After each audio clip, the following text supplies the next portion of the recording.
Good morning friends. আজ আমাদের দুপুরে লাঞ্চে রান্না হয়েছে ভাত, জিরা রাইস,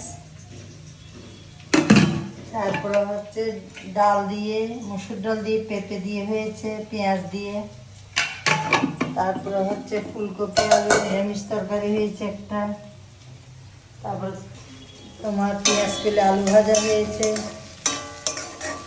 আর একটা কর্নফ্লাওয়ার মাংস ভাজা পকোড়া হবে।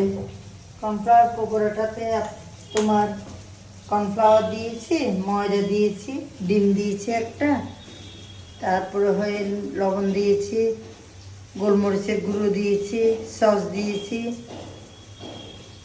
আর কি দিলাম, পেঁয়াজ রসুন বাটা দিয়েছি, আর এই দিয়ে মিক্স করে রেখেছি, আর কাশ্মীরি লঙ্কার গুঁড়ো দিয়েছি, এই দিয়ে মেখে রেখেছি।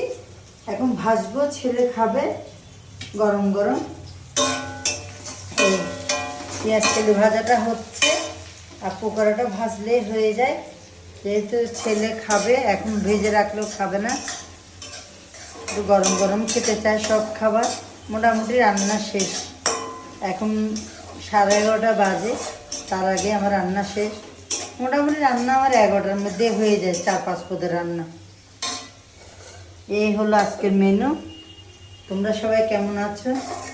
আমি তো ভালো আছি, আশা করি তোমরা সবাই ভালো থাকবে, এই কামনা করি ঠাকুরের কাছে।